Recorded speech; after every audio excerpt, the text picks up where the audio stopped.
بەخێر بێن زۆر سپاس بۆ ئامادەبووندا بۆ ئەم وەرکشۆپە باسمانە کرەما و تەقدیرەکەین کاتێکی زۆر ینی بڵین دوانیوەڕۆی ڕۆژی ڕەمەزان ینی زۆر ئەزانین کە بە ئامادەبوونتان و بەخێر بێن گەورەتان کردین کە ئەزانین کاتەکەی ینی باو بڵین بۆ زۆربەتان ناگونجاوە سەرەتای وەرکشۆپەکەمان بۆ دەست پێکەم حەزەکەم قسەکەرەکانمان بناسم و کورتێکی ژەسە پرۆژەکەمان ئەم پرۆژێ ئەم وەرکشۆپەی ئەمڕۆ سپانسەر کراوە لەلایەن پرۆژەی تۆڕی کەلەپوری کولتوری لەگەڵ ئیراسمۆس پڵەس کە ئاڵوگۆری زانکۆی نێوان زانکۆی خۆمان و زانکۆی ڕێدینە پرۆژەی تۆڕی کەلەپوری کولتوری پرۆژەیەکی فەندکراوی زانکۆی خۆمان و زانکۆی ڕێدین و لێسرە بەهاوبەشی بەڕێوەی ئەبین و بە فەندی بە سوپاسەوە تۆڕی نەهڕێنی سەر بە زانکۆی UCL بەریتانی پرۆژەکە بۆ ماوەی ساڵێکە کە خۆی بینێتەوە لە چەند وەرکشۆپێکی ڕاهێنان وەرکشۆپی فۆکەس گروپ بە مەفهومی داتاکۆکردنەوە لەسەر بواری تایبەتی و هەروەها چەند چالاکیەکی کەلەپوری کولتوری ئاڵوگۆڕ لەگەڵ زنجیرەیەک توێژینەوە حالێنەوە واگەینە مایلستۆنێک 6 مانی تێپەڕانووی ئینشەڵا چالاکی زیاتریشمانەوێ لە ماوەی 6 مانی داهاتووە هەر وەکوڵە لەگەڵ ڕۆحی پرۆژەکەیە کە ناوی تۆڕی کەلەپوری کولتوریە بەڕاستی مەم چالاکیانەی وەرکشۆپان هەرەوە نابینین قسەکەری قسە بکە و جەناب تا مەسەن چەند پرسیارێک بێ یا موناقەشێک بێ بەڵکو وەکو فرسەتێکی ژەی بینین کە بەڕێسان ئاڵوگۆڕ بکەن لە ناو یەکتریا و ئاڵوگۆڕی بڵین زانیاری ئاڵوگۆڕی بڵین چالاکی زانستی چالاکی کەلەپوری کولتوری هەر لەبەرەوەشە وەرکشۆپەکانمان فەڕیعەتەکەی بڵین باو بڵین وایە مەڵتی دیسپلینەریە ینی هەم ئەکرێ چەند کەسێک لە چەند باو بڵین باگراوندێکی جیاوە لە چەند بوارێکی جیاوازەوە ئەمڕۆ بە خۆشحاڵیەوە لەگەڵمانان و هەردای مەژواییشە تەشجیعێکینچ کە بەڕاستی ئەو تەوەجوهەیە کە ئەمانەوێت پەرەی پێبین لێرە نامەوێت زیاتر من قسە بکەم حەزەکەم قسەکەرەکانمان بناسێنین ئەمڕۆ بە سوپاسەوە تیمێکی زانکۆی ڕێدین کە هەم پارتنەرن لەگەڵمانە هەم بەڕێزیشیان لێرن بۆ پرۆژەی بێستانسور بڵین خۆیان پرۆژەیەکی ئاساریان هێشێنەوەرناسی بۆ ئەو بەڕێزانەتان کە وەکو من نەتانزانی بوو تاوەکو تیمەکەتان ناسی بێستانسوورێکێکە لەو شوێنەوارە کۆنانەی کە ئێستا باوەڕیان وایە تەنانەت پێش چەرمۆ کۆنیان زراعیتیا دۆزراوەتەوە ینی با بڵم چەند حەفریاتێک و ئەو شتانی کە کراوە تاریخێکی زۆر زۆر گرنگی هەم مرۆڤایەتی و هەم ناوچەکە هەم ناوچەکە و هەم مرۆڤایەتیش پیشان ئەیە بەڕێزیان چەند ساڵێکە ئیشەکەن لەوێ ئێستاش حالێن پرۆژێکی کام بۆ دەرچۆتەوە بۆ ماوەی 5 ساڵێکی تر ئێمە خۆشحاڵین کە هەم ئەمڕۆ لێرە ئامادە بوون ئەوانیش بەڕێزان پرۆفیسۆر دکتۆر ڕۆجەر ماتیوس لە بەشی شوێنەواری زانکۆی ڕێدینگ دکتۆر وێندی ماتیوس لە زانکۆی ئەویش لە بەشی شوێنەوە لە زانکۆی ڕێدینگ دکتۆر ئەیمی ریچاردسن کە ئەویش هەماشت لە زانکۆی ڕێدینگ لە بەشی شوێنەوار بەڕێزیان بڵین هەم پرۆفیسۆر ڕۆجەر و دکتۆر وێندی چەند ساڵێکی زۆرە لە باوڵم لە هەم لە شەرقی ئەوسەط و بە تایبەتی لە عێراقا ئیشیان کردو هەر لە کۆنەوە هەر لێرەش زەواجیان کردووە ڕاستیەکەش ینی بڵم بۆ بزانم حسابی کرد تقریبا ساڵێ دوای منەوە لێرە ئەوان لێرە ینی زیاتر لە منە زانن لەسەر تاریخی ئەم ناوچەی و لە چەند دەستگایەکی بەریتانی بۆ دراساتی بڵین دراساتی عێراق و ئەوانە لە چەند ڕۆڵێکی گەورەیە دەوریان بینیوە ئەمڕۆ بابەتێکمان پێشکەشەکەم لەسەر شوێنەوار کەلەپور سستینابڵتی طبعا بابەتەکە بابەتێکی ئینتەردیسپلینەری ینی چەند تەخەسوسێکە بەسێتەوە بێگە و حەزەکەم خۆیان بۆتان باسکەن بۆیە ینی تەشجیع ئێوەمانە کرد کەسی جا چونکە باسی ئەوە کە چۆن ئەو بوارانە ڕەبتی هەیە بە هیوادارین پەیوەندیەکانی هەموو بە سپۆرەکانی هەمووتانەوە هەمووتان سوودی لێ ئەبینن ئەمڕۆ. Well, thank you very much for this kind invitation to speak today. Assalamu alaikum. لە زۆر سوپاسانەکەم بۆ ئەم بانگهێشکردنە بۆ ئەوەی ئەمڕۆ قسە بکەم. We're delighted to be developing a range of interdisciplinary links with the Sulaimani Polytechnic University and this research centre. ئەڵێ ئێمە زۆر خۆشحاڵین بەوەی کە چەند پەیوەندیەکی زانستی تەتەور پێ بکەین لەگەڵ ستافەکانی زانکۆی پۆلیتەکنیکی سلێمانی و بە تایبەتی سەنتەری توێژینەوە ئەفو حەزەکەم یەک تێبینی بەم گروپی بڵین پرۆژەی تۆڕی کەلەپوری کللتوری سەر بە گروپی توێژینەوەی کەلەپوری کەلتوری دیجیتاڵیە کە سەر بە سەنتەری توێژینەوەی زانکۆی پۆلیتەکنیکی سلێمانیە. We're also very privileged and grateful to be working with the Department of Antiquities and Heritage here and Sulaimani Museum and delighted to see you here too. ئەڵێ ئێمە زۆر خۆشحاڵین بەوەی کە بڵین بێجگە لە زانکۆ پۆلیتەکنیکی سلێمانی کە خۆشحاڵین بەوەی کە ئیش ئەکەین لەگەڵ بەڕێوەبەرایەتی شوێنەواری سلێمانی و کەلەپور و هەروەها مۆزەخانی سلێمانی. So in my workshop today I wanted to reflect with you on archaeology and sustainability and how we can link the past, present and future to address global challenges. ئەڵێ لە پرزنتیشنەکەی ئەمڕۆمە ئەمەوێ باسی لینکی بینی زانستی شوێنەوار و سستینەبڵکەین زانستی سستینەبڵەتی بۆ بەڕێزانەتان کە کەمتر ئاشنایەتیتان هەیە زانستێکی تازەیە تقریبا وەکو چەترێکی هەموو زانستەکانی لێ هاتۆ باسی ئەوە کە یعنی ئیستیدامەی پێ ئەڵێن لە عەرەبیە وابزانام لای خۆیان نوێبار بەردەوامی فکرەکە لەوەیە چۆن هەر لە هەر بوارێکا بێت چۆن سەرچاوەکان بەکار بهێنرێت هی جیلی ئێستا بەکاری بێنێ بە بێەوەی منەی کەم بە سوعبە دایمەڵم قورکە بەسەر جیلی داهاتوە یعنی ئەڵێ ئەوەیە ئەڵێ لێرە باسی ئەوە ئەەکەم بە شێوەی ئینتەردیسپلینەری بڵین ئەوە یەکەمە باسی کردکەوتی لینکی ئینتەردیسپلینەری باسەکەین لە بینی گروپەکانە باسی ئەوە کە ئەڵێ بۆ هەدەفەکەشمان لەوەیە لەم بۆیە باسی ئەم دوانە ئەکەین لینکی ئەم دوانە بۆ ئەوەی باسی ئەوکەین کە چۆن کۆن و ئێستا و داهاتوو ڕەبت ئەکرێتەوە بۆ حەلکردنی ئەو مەشاکی لە هاوچەرخانەی هەمانە ئیتر لە هەر بوارێکە ئێستا باسیەکە. Okay, thank you. I wanted to look at case studies from the origins of agriculture in particular and settled life more than 10,000 years ago in Iraq. بەڕێزان سەیری ئەو شتانی کە باسیەکە بە تایبەتی لە پرزنتیشنەکە باسی و کەیستەدیانەیە کە لە کاتی باسی نیشتەجێبوون و بیدایەتی زراعەیە کە لە 10,000 ساڵ لەمەوە پێشەوە لە چاخی بەردینی نوێیە.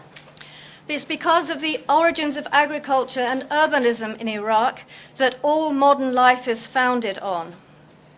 ئەڵێ لەبەرەوەی ئەم منطقەی باوڵێ ئەو شتەی کەی دۆزنەوە کە باسیەکە ئەساسیاتی ژیانی ئێستایە لەو کاتەوە کە لە هی زراعە و sorry you were mentioning about the origin of the agriculture is the base of the modern. Yes. ئەڵێ بڵێن یعنی ئەو ئەساسی کە دۆزراوەتەوە لە زراعە بۆی باسی چەرمۆشم کرد لە پێشە هەر ئەوەیە کە ئێستا بۆ بە ئەساسیاتی ژیانی ئێستامان. So I've listed here some of the things that this enabled. So, for example, once you start to have an agricultural surplus, you can create large population centres and have very specialist occupations and jobs. بەڕێزان باسیەوە مامبۆکایە بڵین هاوکۆڵە ئەڕۆینەوە تاریخی 10,000 ساڵ لەمەوە پێش کاتێک کە زراعە دروست بووە باسیەوە کە بزانێ ئیتر لە نەتیجەی بۆیە ئەڵێ هەموو مۆدرن شێوازی ژیانی ئێستامان هەمووی ڕەبدووە بەوە بە دروستبوونی زراعەوە ئەگەڕێتەوە بۆی چۆن زراعە ئێستا شێوازی ژیانی ئێستامانی دروست کردووە ئەوەی باسی کرد نمونەکەوتی بۆ نمونە لەوەوە کە دراسەیەواکەین بۆمان دەرەکەوێت کاتێ زراعە زۆر بۆ دەستیان کردو بە خەزنکردن چۆن سنتەر دروست بووە بۆ ئەها کۆڵی خەڵکتیان نیشتەجێ بۆ و دانیشتن ڕوویاوە و وەکو باو بڵێن ئیش چۆن ئاڵێس بۆ بە هەلی کاری دروست کردو هەلی کاری دروست کردووە ئەو نەوعە بەڵا تەحەولە. And it's possible to build elaborate buildings, complex artifacts and economies, and long-distance networks and trade and art. ئەڵێ ئەمەش طبعا ئەم باوە بڵێم ئەم کە سێرپڵەس دروست بوو لە زراعە بوو بە سەبەبی دروستبوونی ئیش ئەمەش بوو بە سەبەبی بە دوای ئەوە بتوانرێ بینای گەورە دروست کرێ نێتوەرک شەبەکات دروست کرێ لە بینی شوێنەکانە ئاڵوگۆڕ دروست کرێ و so basically buildings and network and art فەنیش یعنی باوە بڵێم فەنیش دروست بوو لەوە. And also writing and sciences because of the base of agriculture.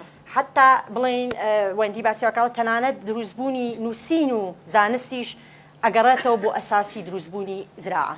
Because before this, humanity was mobile and hunting and gathering for food, not settled in one place. ئەڵێ ئەمە شوکە لەبەری پێش زراعە مرۆڤاتی بابزانین ئەمە چی کردو زراعەوە ئەوەنە دەوری هەیە لە لەبەری پێش زراعە بڵین هەموو نیشتەجێبوون نەبووە خەڵک کۆمەلگای دانیشتوو نەبووە بەڵکو هەمووی جوڵاوە خەڵک جوڵاوە خواردنی باوڵن ڕاوی کردو و کۆی کردێتەوەی پێڵەن هەنتەرن گاتەرە ینی شتی کوشتۆ و ڕاوی کردو و شتی کۆ کردوێتەوە بۆ ئەوەی بژی ینی باوڵێ وەکو ناخواردن مەزڵی ناخوارد. We've often looked at this from an evolutionary perspective, from increasing development, and not really questioned what the implication of this was for life and living. ئەڵێ عادەتەن ئێمە وا سەیرمان کردووە و کەیسی گەشتەوە تەتەورمان کردووە و بڵین ئەڵێ وا سەیری مێژوومە کراوە وا سەیری شوێنەوار کراوە عادەتەن کە ئەڵێ تەتەوراتێک ڕوویاوە و ئیترێمە ئێستا ئاواهینەوە بەبێ ئەوەی بەو کۆڵە بەچایەکی بڵین سەیریکەی تەحلیلی و سەیریکەی بڵێ زۆربەی و شتانەی دەستمان کەوتووە بەهۆی ئەو کاتەوە یعنی با بڵین چی یاوینەتێ ئەو نوع تەتەوڕەی کە لەو کاتە ڕوویاوە ئەم باسیەوە کە بۆ ئەو دراسەیە گرنگەیە بەرە ئەوە بڕوە. So there's an increasing range of research wanting to link with people studying the present to really look at how do we manage environment, what was the implications for society. ئەڵێ بۆیە چەند زنجیرێ توێژینەوەیان هەیە کە سەیری چیەکەن سەیریەوەکەن بڵین ئێستا چی بووە بۆی بزانێت لینکی کاتەوە بە چیەوە بە مجتەمەعەوە بەوەی بزانێت ئەو شتانی کە ڕوویاوە لەو کاتەیە چ کاریگەرێکی هەبووە لەسەر سۆسایەتیمان. And there's a book like Scott's A Deep History of the Earlier States. ئەڵێ ئەوە کتێبێک هەیە کە وای ناوە Deepest. Sorry, what's the name? History.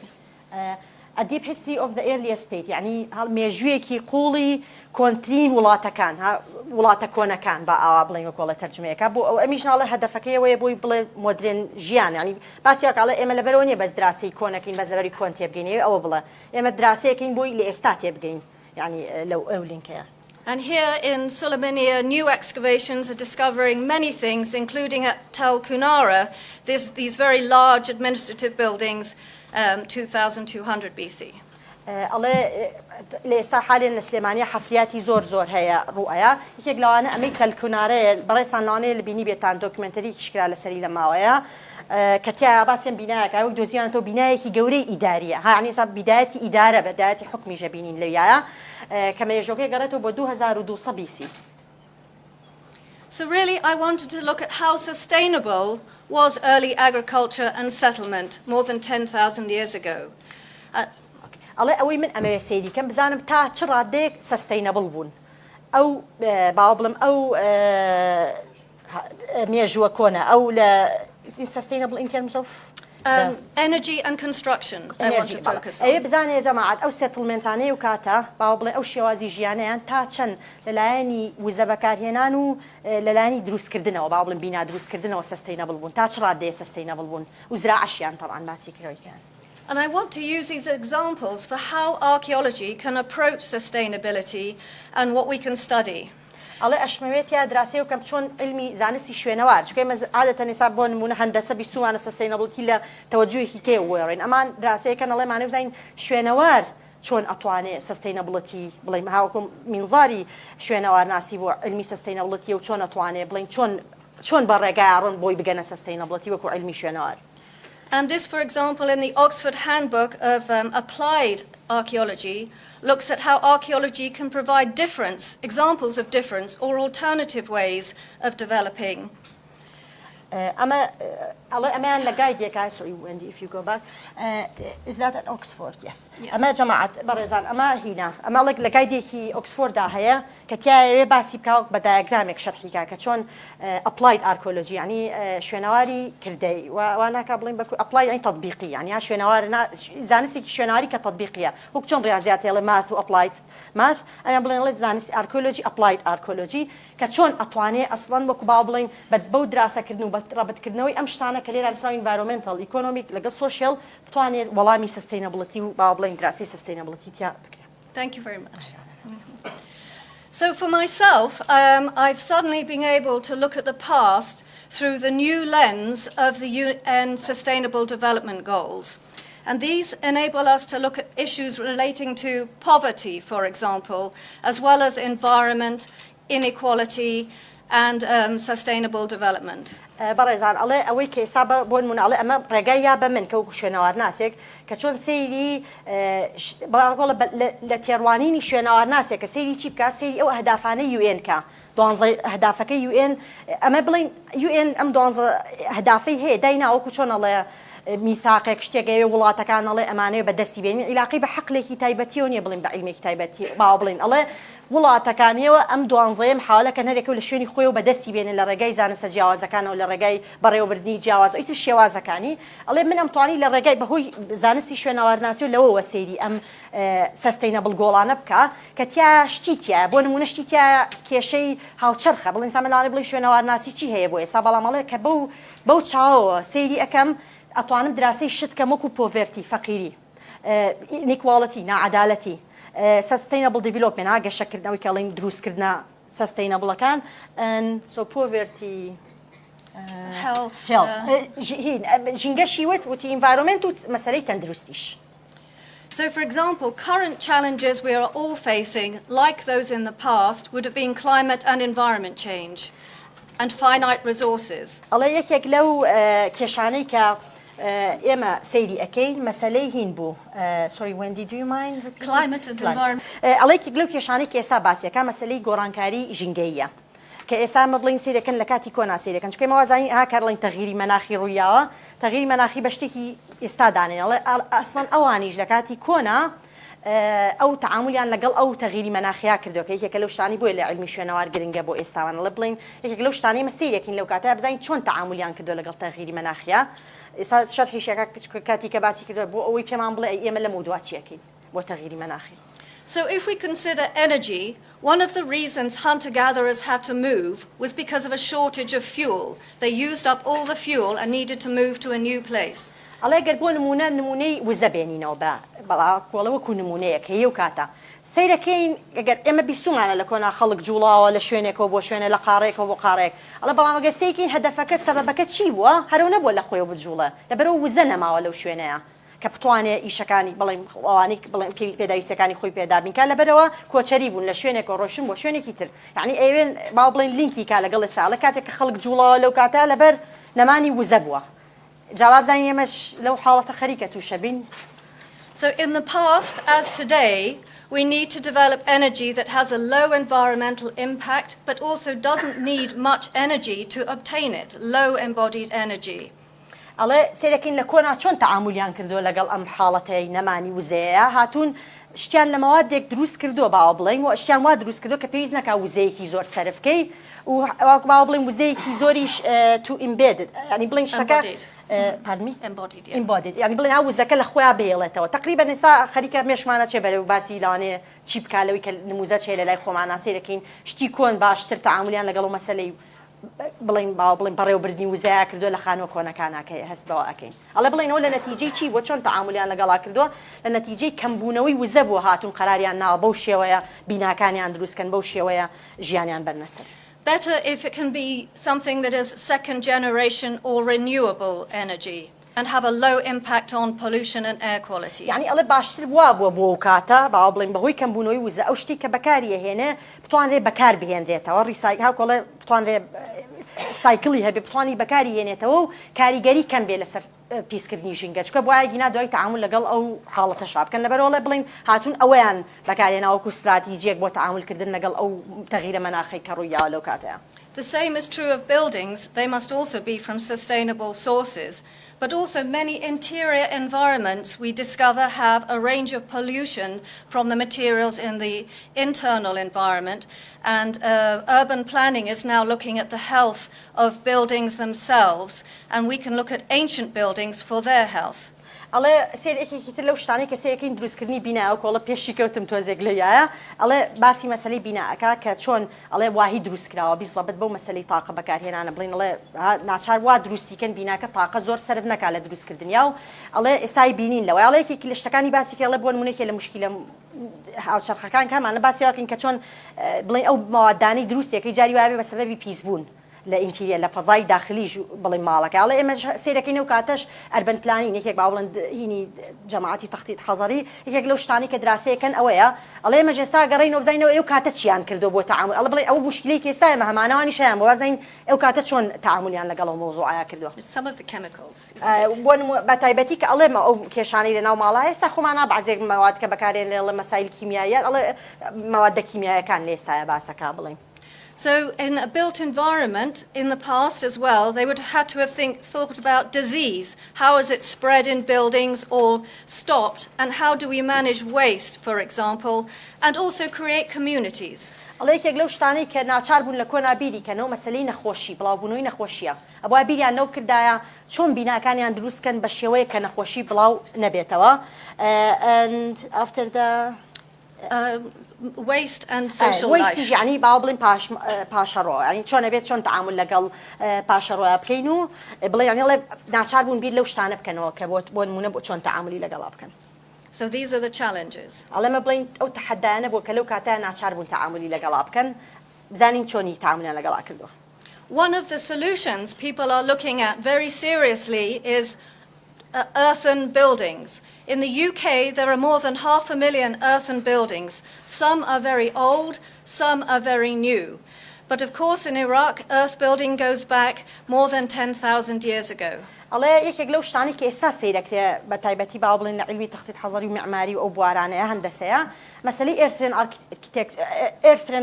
architecture باوبلين بما بيلين وقول بناء كعرض كقول earth يعني زمي باو بڵین بینایە کە بە مەوادی باو بڵین قوڕوانە کە دروست کرێ پێوتە ئێرترێن ئارکیتێکچەر ئەڵێ یەکێک لەو شتانەی کە ئێستا سەیرەکرێت نموزەجی ئەڵێ لە بەریتانیا تقریبا 9 ملیۆن هەیە لەوەڵە بەس نموزەجی کۆنی تیا نموزەی ئێستاش هەیەکەوا بە ئێرترێن ئارکیتێکچەر سەیرەکرێت ئەڵێ بەڵام ئەگەر سەیری تاریخی عێراقی نەگەڕێتەوە بۆ 10,000 ساڵ لەمەوە پێش کە ئەو نەوعە بۆ نمونە ستایڵیان بەکارهێنا. And World Building of the Year in 2017 was earthquake-resistant earthen architecture.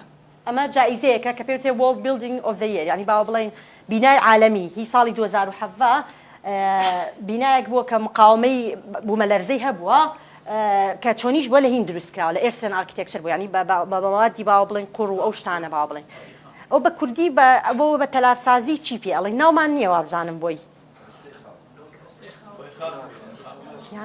ئەو مەبەسی زەوی ئەها خۆی ئەخرها لۆکەڵیش بڵێن ها لانێ شتی لانێ بەرد بێ بەس بڵێن ئەمان هەر ناوی هەیە ئێرترێن ئارکیتێکچەر یان بەڵ هەر قانوی قوڕ باوە بڵێنەوەی بەس شەرت نییە هەر قوڕ بێت هەر شتێک بێت لە زەویەوە ئەو مەبەسیەوەیە کە لەویایە هینکە. And the reasons for this are because, as you have been discussing, the materials are local, low carbon, there's little waste, and it's recyclable. ئەڵێ سەبەبیەوەی بۆ دەرچووە هاوکاتنەوە بۆ ئەم بینایە ئەو جایزەی وەرگرتووە لەبەرەوەی لۆکەڵە یعنی شتێکی محەلی دروستکراوە کەواتە چەند کولفەیەک هەیە ناچێتە سەری با بڵین لەوانەیە لایەنی اقتصادیەوە کاربۆن لۆ کاربۆن خۆمان نەزانین بڵین کاتێک مەسانع و بەعزێ مەواد دروست دەکرێت کە بەکارهێنێ کاربۆنی زۆر یەتە ژینگەواڵێ کە دروست کراوە لەو پرۆسەسە لۆ کاربۆن با بڵین بەکار هینکراوە هاتۆتە ژینگەی پیس کردووە وەستیشی کەمە یعنی هاو بڵ پاشماوی کەمە لە نەتیجەی دروستکردنەکەیە و ئەشکرێ ریسایکل کرێتەوە ینی بەکار بێنرێتەوە جارێکی تر. And one of the biggest reasons is because earth buildings are naturally intelligent buildings.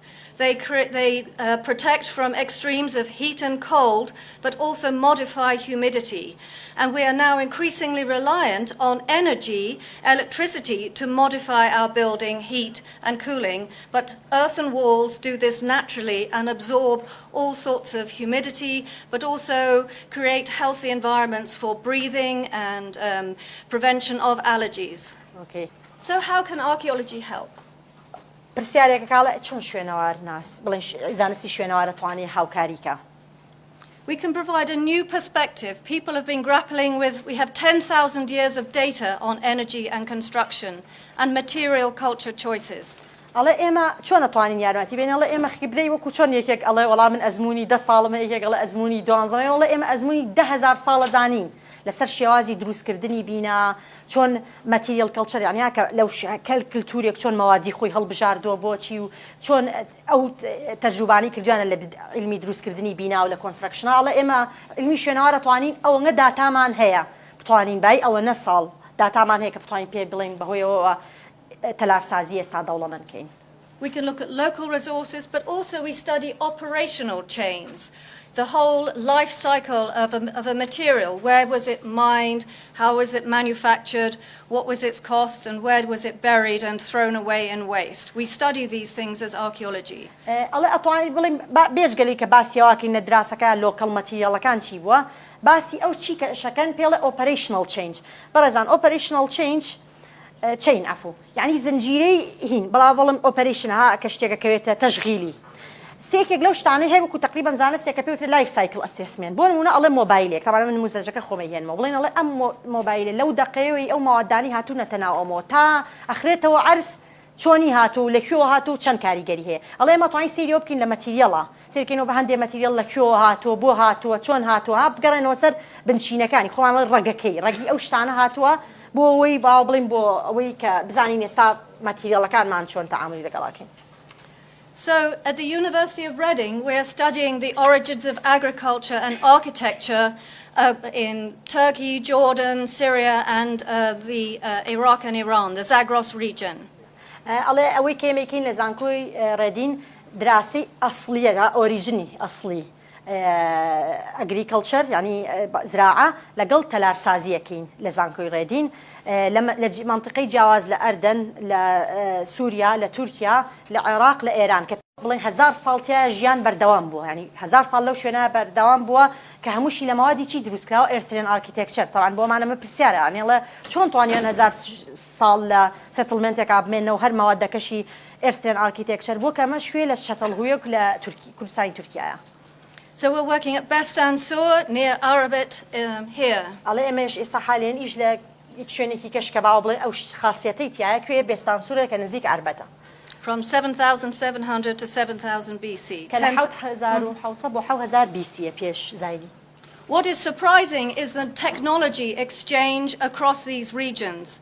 The mud brick in Bestansur is just like that in central Turkey, and the white plaster floors and the clean buildings are the same. So there's lots of material exchange, but knowledge and technology exchange 10,000 years ago. ئەڵێ کێکێک لەو شتانی بەکواڵە بەڵگانی کەی بینین ئاڵوگۆڕی تەکنەلۆجیا بووە کە لەو کاتەیە و لەگەڵ زانیاری ئەڵێ بۆ ئەڵێ چونکە ئەو با بڵین خشتە قوڕەی ئەی بینین کە لە بێستانسوورە هەمان دانا بینین لە ناوەڕاستی مرکزی تورکیا ئەخرستان و ئاسان ئەڵێ ئینجا قەیچێکە بەسەبیت کە لەو کاتە بێ 10,000 ساڵ لەمە پێش چیان کرد بێ بۆ ئاڵوگۆڕە ڕووباڵێ لە هەمان کاتا پلاستەر هاوی کە لە بینی هینایە ئەرزە پاک هەڵە وايت کلین فلۆر ینی ئەرزی هاکەڵە ئەرزیە پاکراوە تۆسێکی هەماش لێرا بینین لەوێژەی بینین لە نزیکی هەمان کاتە ئەڵانی کاتەمە بەڵگەی کاتە ئاڵوگۆڕ ڕوویاوە یعنی بێ معلوماتەکان لە یەک نزیک بوو بێگینا چۆن شتێک لەم لا دروستکرێت لەو لا دروستکرێت تقریبا هەمان شتە. So we're applying a range of scientific techniques to study the composition of the architecture and the microscope to study the fuel sources. ئەڵێ چەندها مێثۆدی جیاواز بەکارهێنین بۆ ئێم دراسانە بکەین چونکە ئەگەر بەڕێستان تێبینیکەن چەند حەقلێکی یعنی یەک بوار نییە چەند بوارێک پێویستەکە ئەڵێ یەک لەوانە بڵین تەکنیکی جیاواز بەکارهێنین بۆ تەلارسازیەکەی و هەروها مایکرۆبایۆلۆجی علمی حتا مایکرۆبایۆلۆجیش بەکارهێنن یعنی ئەڵێ تەرکیبەیەکی چەند علمێ بەکارهێنین بۆی ئەو دراسانە بکەینەوە هێو کاتە. Climate and environment at Lake Ganao, for example, in Rania, but also the health of people from the skeletons. یەکێک لەو شتانی کە یکەن ئەڵێ کلایمەت و ئینڤایرۆمنت ژینگەی ئەو شوێنە کە لە لای ڕانیەوەیە لای کانووە ئەوە کوێیە وەڵی باوەڕتان بێ لای ڕانیەوەیەوە ئەگەر نەمیبینیە لێەوە مەزانی ناوێکی ئینگلیزی اینجا ئەڵێ لەوە شۆ سێری چێکەین سێری سەحەی خەڵکەکە ئەەکەین بڵێن ها لە پاژماوەی ئێسقان و شتەکانیان their health right. And so the climate changed a lot, and when agriculture development, it was the end of the Ice Age and rapid global warming with increase in grasses and cereals. ئەڵێ دێکێک لەو شتانی کە سیرێکن لەو کاتە لە بەڵگا دەرەکەوێت گۆڕانکاری ژینگەی زۆر ڕوویاوە لەو کاتە after the climate change sorry Wendy if you increase in cereals and grasses. ئەڵێ سیرەکەین هین چیمەنس گژوگیا سیرەکەین زۆر زیای کردووە لەو کاتە خۆمان ئەڵین کە تەغیری مەناخی لە بەعزێک شوێنە بیستومانە سەحراکان ئەڵەن پێشەوە مووی سەوزە بۆ ئەوە یەکێک لەو شتانی کە بەڵگەی بینین تەغیری مەناخی کە ڕوویا ئەوەی سێکەین باوە بڵین گژوگیا زۆر بووە لەو شوێنەیە بژاوەتەوە لەو شوێنە. Thank you. One of the surprising things is just how biodiverse the diet was at Bestansur. They didn't just rely on cereals. ئەڵێ یەکێک لەو شتانەی کە زلامان سەیرە کە سەیری دراسی بێستانسوورەکەی چەند بایۆدایڤێرس یعنی لە ڕووی این متەنەوع بووە یعنی بڵین بایۆلۆجی یعنی مەفهومی بایۆلۆجی و دایڤێرس یعنی بڵین لە ڕووی بایۆلۆجی متەنەوع بووە سەیرەکەین هەر اعتیمادیان نەکردوتە سەر قەمەح وەکۆڵە گەنمە وەکۆڵە دانەوێڵە بەڵکو سەیرەکەین خواردنی متەنەوعیان هەبووە سابۆتان دەرەکە چیشیان خوارد. As you will see, this complex settlement 10,000 years ago was supported with a diet of fish. We find the bones, we find the ancient coprolites, and we know they have a wild diet with water birds and wild sheep, but also snails like the French today. ئەڵێ سەیری کەسەی خواردنەکانیانەکەی مێنیۆکەیان قایمەکەیان شتی سەیری تایەتێک لەو شتانی تایەتی ماسیە تایەتی مەسەن تۆ ئێستا ئەڵێن مادەم زراعیان کردووە لەسەر دانەوێڵە ژیانە سەیرێکی لەوانە ماسیە فشبۆن یعنی بڵێڵێت ئەوی ژەرەتیجەی دۆزینەوەی فشبۆن کە بڵێ ما بڵێن ئێسقانی ماسی کە لەو شوێنە دۆزراوەتەوە کراب هینە هینەکە قرژاڵ بەڵێ لەگەڵ واتەر بێرد ها ینی عزێک هین هەیە تەیری ئاوی پێڵین لە هینیشە سنیل هینیە پێڵین هێلکە شەیتانەوەکە بەڵێ ئەڵێ ئەوەی بۆ کونجاوە بە تعبیر بە هین وتی وتی و چۆن فەڕەنسیەکان ئێستای خۆن یانیاڵە ئەو کاتەش شتیوایان خواردووە لەو کاتەیە. So this is a new model for early agriculture and sustainability, this diversity. ئەڵێ ئەم تەنەوع ئەم بوونی تەنەوعی هەبوو کە لە خواردنەکانە نموزەجێکی هەیە کە ئەوە کۆڵە مستەوتەناتی و کاتە هەم زراعی بڵین چۆن تێکەڵ بووە هی بۆ ئەڵێ بەڵگەیەکی سەستەینەبڵتیە یانیاڵە کە لەو شوێنە ئەو تەنەوعیان کردووە جۆرێک لە سەستەینەبڵتی بوو کە احتیمادیان نەکردوە سەر یەک ریزۆرس بەڵکو تەنەوعیان تیا کردووە. So in early settled life, many activities were communal. They cooked together, they stored food together. الله سي كسيدي وكاتجا كيتو بلغي وكولا علاقات اجتماعية هالكلين كوميونال هاكا كوميونيتي كومالغا كبيكو بيلا سيركين شتي هني اجتماعية بينين بيكو كخلق كرديتي بيكو يقلانا سيركي بيكو خواردنيان لينا بيكي so they were storing together and cooking together. Yes, many ovens and pits together. الله سيركي زور اوفن يعني باو بلين بلا اوفن يعني او شتي طباخ الله تنور يعني هبو بجماعي كبكاريان هنا بلين بكاريان هنا وبيكو هروها خواردنيشيان بيكو ستور كردو يعني بلغي وهي كبيكو ما كردو يعني يكز نبو ولا مالي يكز بلكو وكو كوميونيتي وكو كومالغي كمان كردو. With time, there's increasing privatization and individual houses with their individual ovens. This is the very large الله يك لوش تانا سيكين كاتي بريوا privatization خمان شون هال privatization رويا كرتي تايبت فوقولين الله أو أبين بلغي أو سيركين خانوي تايبت أوفني تايبت بابلين يعني تنوري تايبت وردور ده سيركين شتي خوان هبو تايبتي خوان هبو. The houses, the buildings at Bestansur were very big. They are much bigger. They're 8 meters by 12 meters. This is the same scale. They're much bigger than at Jarmo and certainly much bigger than at Çatalhöyük 1,000 years later. الله أوي بينين لا خانو كاني بيستانسور أسيركين خانو كان جورا بوار كوخمان شون سايتر دستكي بيتر جورا بونو خانيان جورا كردولا سيركين هش بدوانزة يعني أبعادي وخانوي كدروس كراو كدوزرانة تو كالله أما زور جورتر لوي كمقارنة كيلو خانوي كلا شرموها دوزراوتو زور جورتر لوي كلا Çatalhöyük دوزراوتو 1000 سال دواتر طبعا يعني بلين يعني 1000 سال دواتر الله أوي بينين شو كبينا كان زور معقد بون يعني بلين أوي بينا كليرة يعني الله سيرة لا بلين معني ورمزي بوي التكنولوجيا كي باشتها بكار هنا كبلين يعني لبكاتي دروس كردنيا أمش بتشي بينين بتصميمك بدروس كردنك يعني على بلقها هيك تكنولوجيا شو تناول موضوع يعني بلين زيركي كتاب وزيادة بيدي لك رأته. And because of this, the site is now on the World Heritage Tentative List. الله بهوي أما إصار موقع بلين سايتي بستانسور شو تا ليستي بيلم tentative list يعني ليستي طاوتين هروكو قلاي هولير tentative list يعني ها ليستي شاورواني is that like a waiting list? Yes, we need to prepare a big case. الله يبي كيسي كي جورا حاضر كين بو أو بس باصوا طبعا تيمي رايدينج زور دوي عنها براسك كم خم لنزيك وعجمنا بقول لقلب بريبراتي شو نوار ومتحف سليماني دس يعني خوش بيعني application كان كر بو ناوناني أم لا بلن بيستانسور بو خسني بيستانسور لا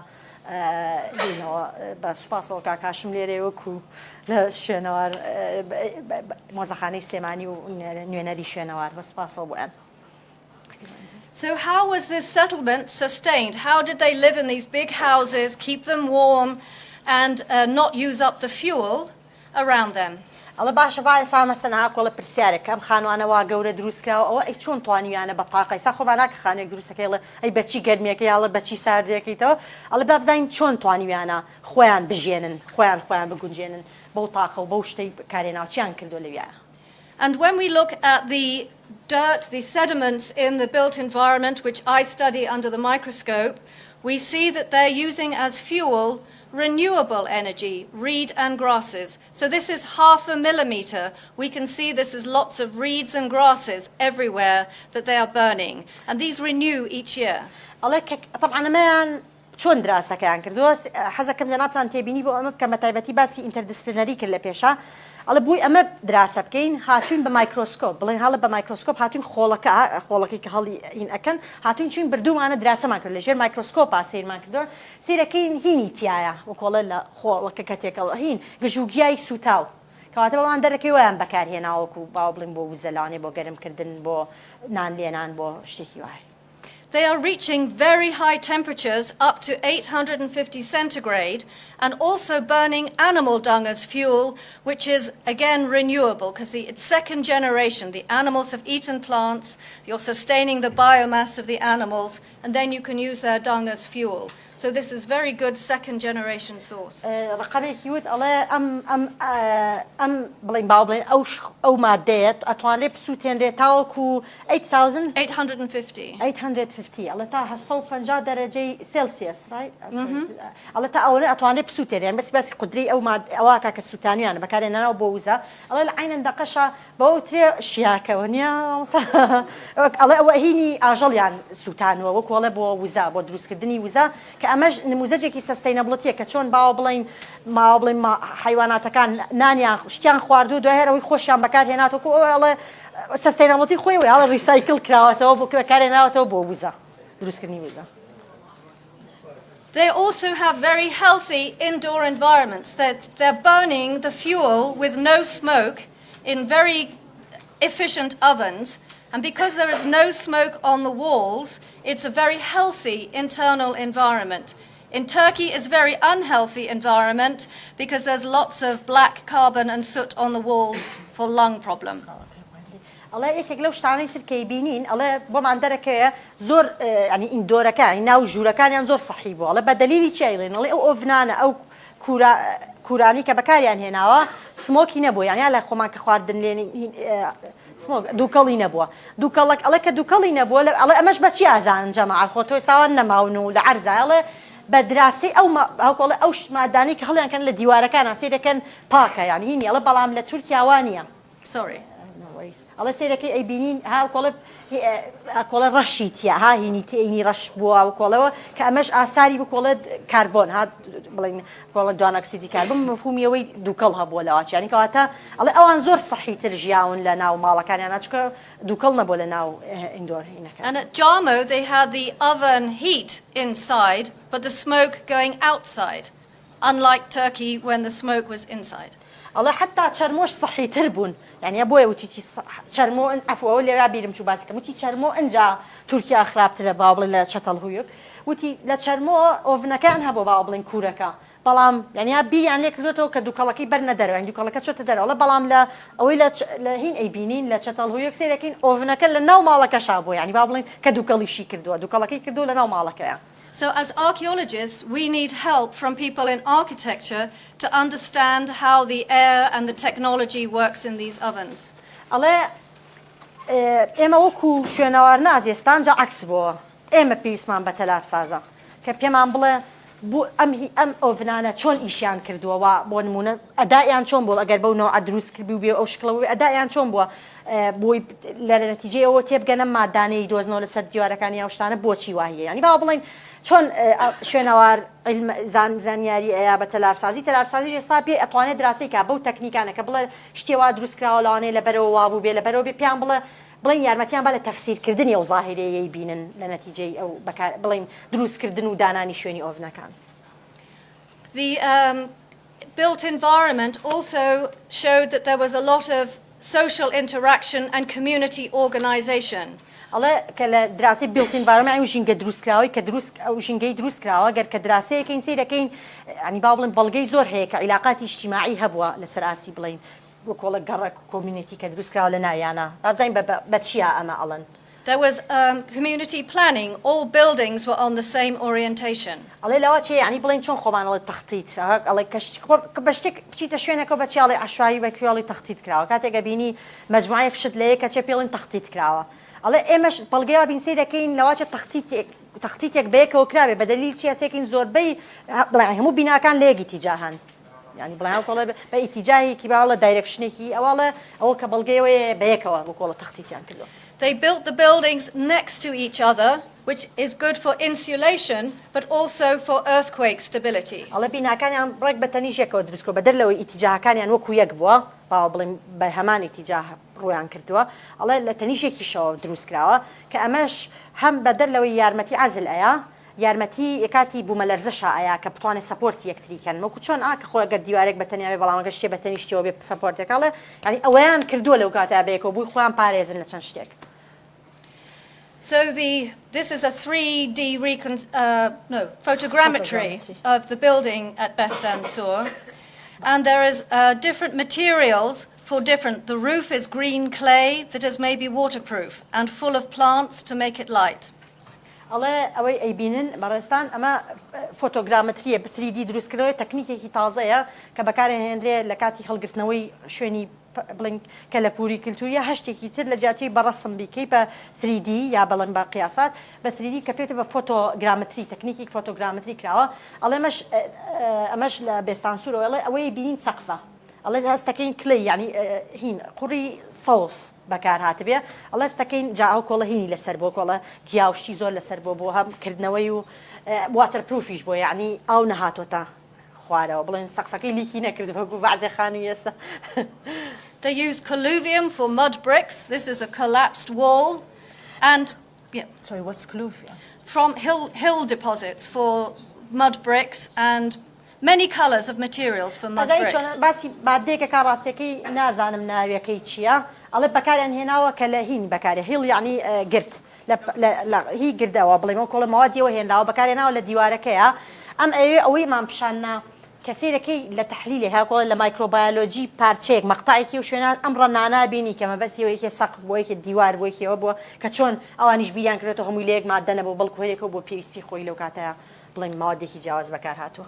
It's often said the Romans developed the first cement, but it's way back in more than 10,000 years ago, people were creating fired lime, as at Bestansur, to create waterproof surfaces.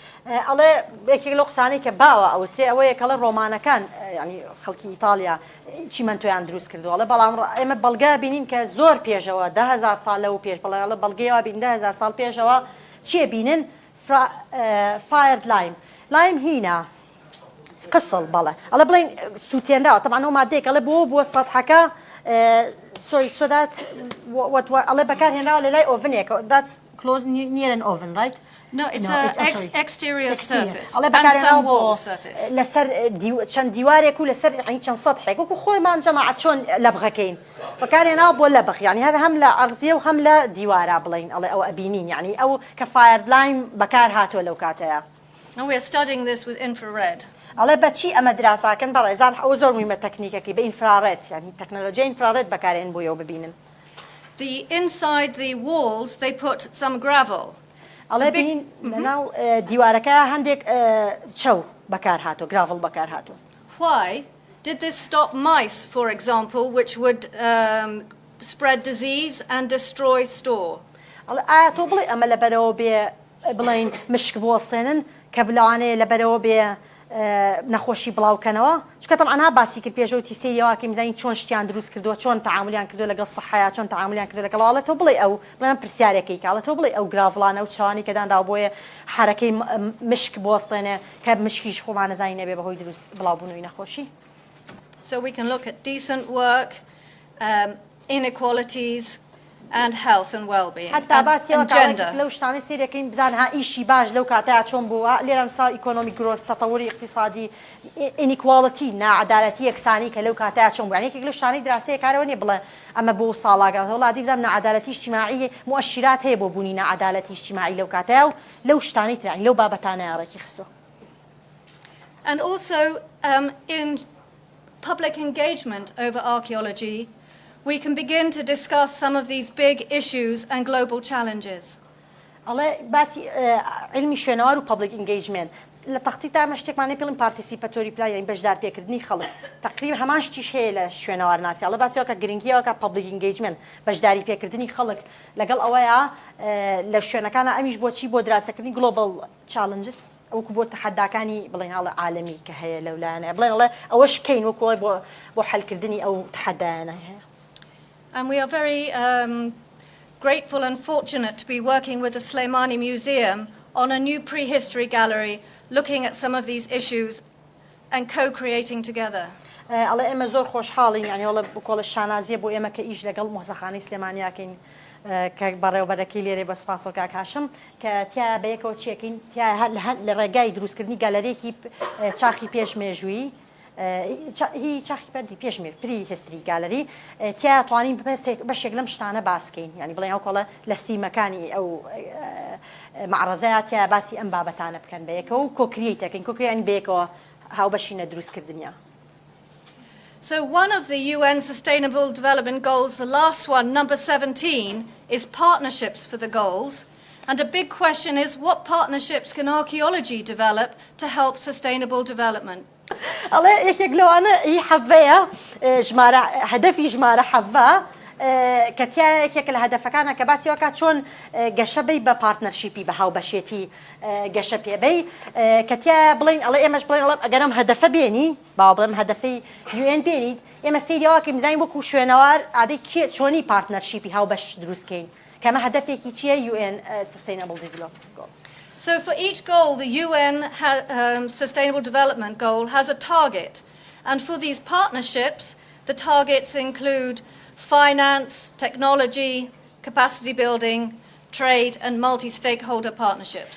بەڕێزان بڵێ ئەم هەر UN Sustainable Goal-ەکان وا دیزاین کراوە لە هەر دانەیەکە کە ئەنڵێ مەسەڵ لەمە هەدەفی ڕقم حەڤە لەناو هەدەفەیە چەند تارگێت یعنی هین هدف لنا ئامانجی ورتر هەیەیە خۆی هەدەفە بەزە نایاڵە ئەگەرەوە بەدی بێنیەوە هێ بەدەستێنەوە ئەو شتانەش چییە لایانی دارایی لایانی تەکنەلۆژی لایانی تیجارەت لایانی مڵتی ستیک هۆڵدەر پارتنەرشیپ یعنی چۆن پارتنەرشیپی دروستکرد کە چەند لایەنێک هاوبەش بێتیایە.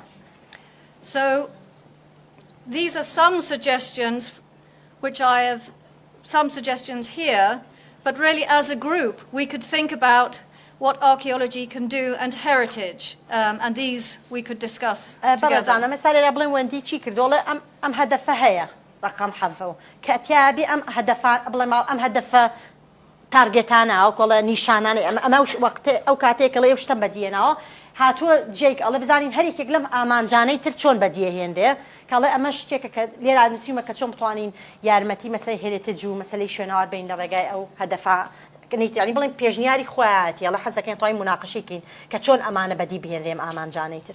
And I know that here in Sulaimani is actually leading many of these developments with the Global Challenges Fund that Rozhen is involved in, for example, the Cultural Protection Fund. We have an Erasmus together, and I know the State Department is working on heritage laws and we want to work on sustainable excavation as well.